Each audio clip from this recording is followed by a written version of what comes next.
sexies up. It is Ren again. Welcome back to my channel. In about 6 days I will hit exactly 1 year with my locks right here, and it's almost too crazy to believe. It feels like just yesterday I was sitting in my loctician's chair, her braiding my hair for about 4 to 5 hours. She turns the chair around, I look in the mirror and I think to myself, this is my hair forever now. What a crazy thought. And I blinked and it's been a year.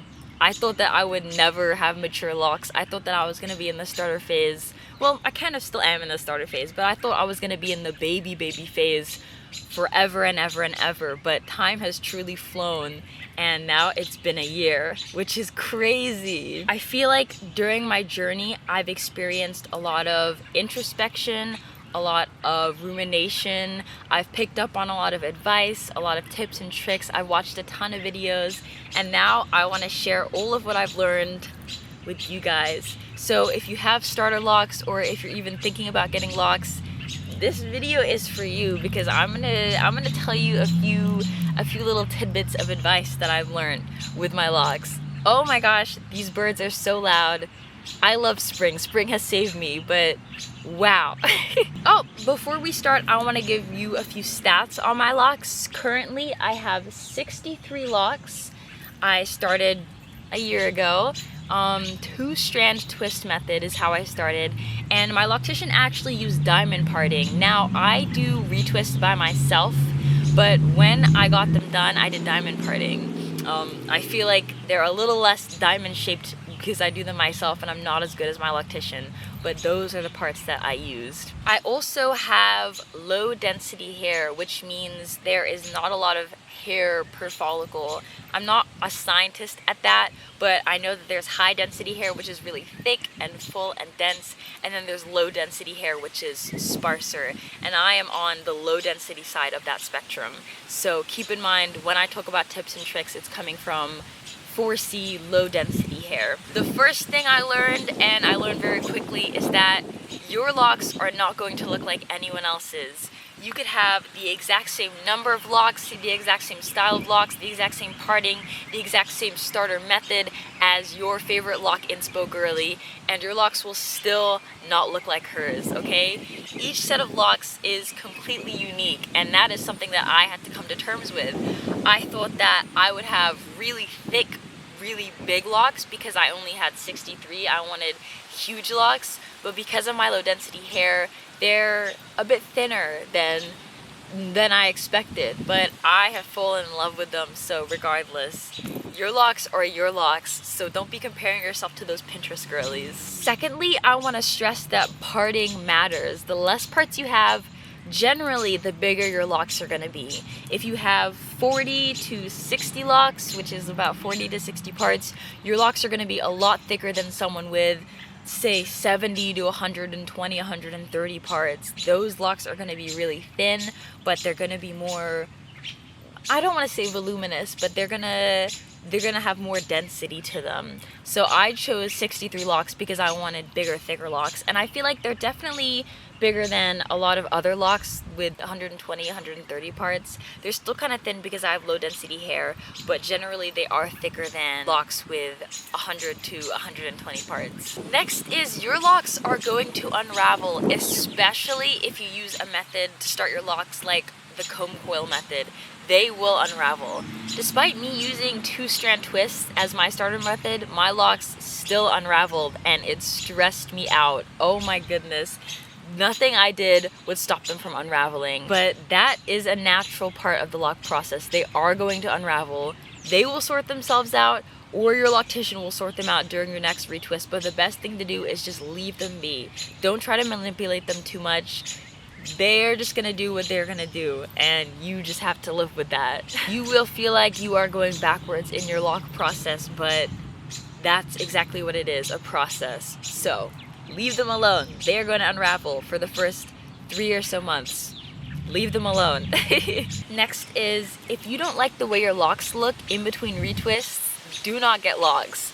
I know a fresh retwist feels like heaven on earth when you can see your scalp and they're all nicely parted and they're neat and non-fuzzy, but retwists aren't locks.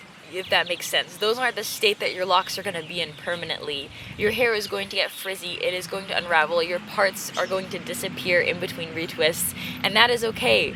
Locks are not meant to be fresh and crisp and neat all the time. They are wild and free, and they do whatever they want. So be prepared to have fuzzy locks, to have parts that aren't showing, to go a month without a retwist and they look a little crazy. It's going to happen, but that's all part of the journey, and you have to enjoy it until they mature. If you are someone that always wants neat hair and compares locks to braids, I do not recommend getting locks, because locks will not act like braids. The next piece of advice I have is leave your locks alone. Leave them alone. And this is something I still struggle with, because obviously my locks are up in a style. But when you are starting off, especially within the first 6 months of your lock journey, leave them alone. Do not over manipulate them. Do not put them up in tight styles all the time. Do not sleep in these protective styles. Just let your hair be. And honestly, this is the part that a lot of people like to call a humiliation ritual, because your hair is gonna look a little crazy and you just have to let it be. But that's a lesson in, let me think, what is that a lesson in? Not self-confidence. Actually, yeah, self-confidence. Because your hair is going to be your hair, and you have to learn how to rock it and how to embrace your face card and stuff like that. But seriously, manipulation can be the death of your locks, and it can lead to thinning. The front locks are so much shorter on my head and thinner than, say, locks in the back, because I kept manipulating my hair. I kept putting them up into styles like these, and I kept not giving them time to breathe. So now I have kind of a mullet, I think, when I leave my hair all the way down, and that is no one's fault but my own.